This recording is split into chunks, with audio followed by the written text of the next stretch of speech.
Hey, 7th graders, it's your boy, Mr. Allard, with another one of your video lessons for today. Today we're going to finish up number 103, so you've got 3 more battles to take out. You're going to cross out one of the battles. I think it says Battle of Shiloh. You're going to put Battle of Vicksburg there, but I'll talk to you about that when we get there. All right, same idea. Get the notes in each of the boxes. There may be multiple slides, all right, for each one. Okay, so here we go. Let me get out of this first. All right, so the Battle of Vicksburg, I'll make sure, yep. So this is where you're going to cross off, I think it says Battle of Shiloh, and you're going to cross that off, and you're going to put Vicksburg on there. It's a PDF file. I can't get in there to edit it, but I really kind of like how it's set up. Vicksburg is going to be a battle that's going to last from May 1863 to July 1863. It's going to be a siege, so the kind of Union surrounded the city and didn't let anybody in or out for a couple of months, and it's going to be a really particularly good battle. It's going to be a Union victory. It's going to be Vicksburg, Mississippi. There's going to be 37,000 casualties, including prisoners. So this is going to be a pretty bloody, pretty big, important battle. So as you can see from Vicksburg, you can see there's a lot of battles leading up to it.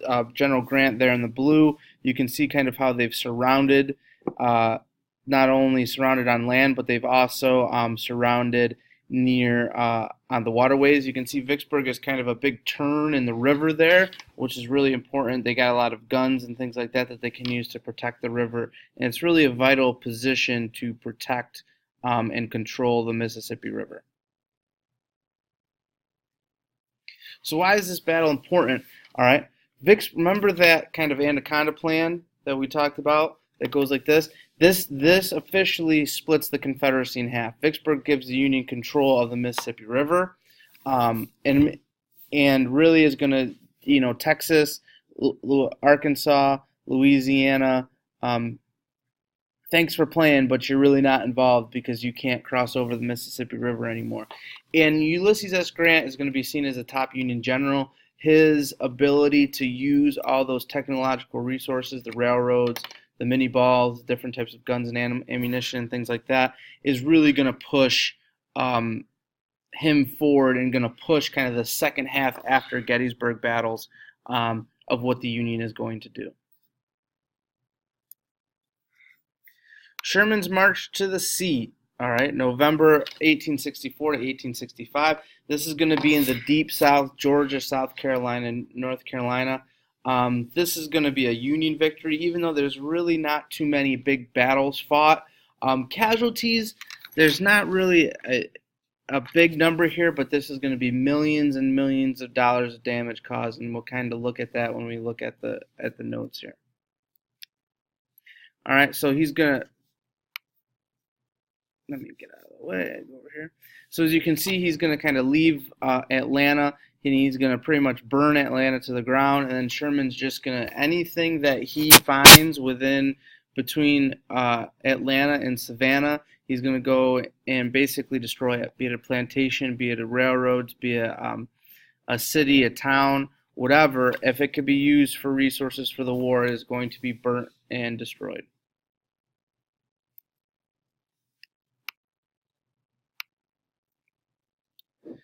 Why is it important? Sherman's march destroyed Confederate railroads, supply lines, and plantations.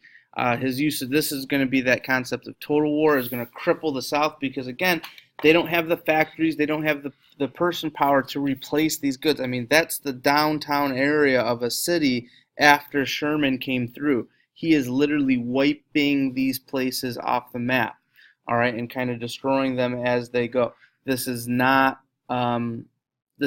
something that is for the kind of faint of heart. It's not only to destroy your enemy's kind of ability to fight, but also to destroy their will to fight. Appomattox Courthouse. Ooh, you can't see me. I'm kind of blocking General Lee there. Go up here. Appomattox Courthouse, April 9th, 1865. This is going to be a Union victory. You can see that Ulysses S. Grant is there. You can see that Robert E. Lee is there, and this isn't really a battle. This is going to be the end of the war. This is going to be where Lee officially surrenders. And quite ironically, it's not far away from where the first battles took place. It's only about, I think it's on the same property as some of the first Battle of Bull Run was fought here.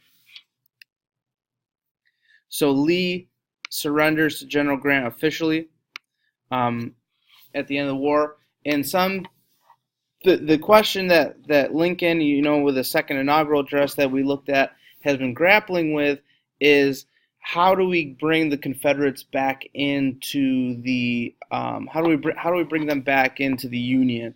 And Grant and Lincoln were kind of on the same page here. They're going to be pretty lenient. All right, they want to show that yes, we fought this war.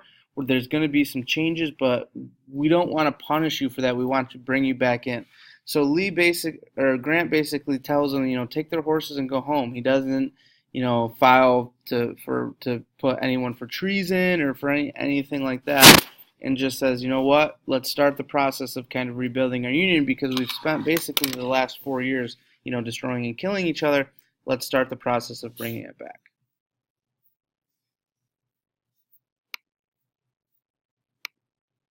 All right, that's our video lesson for today. If you have any questions, as always, post them onto the Schoology site or send me a direct message if it's anything that only I can answer. Till next time, Allard out.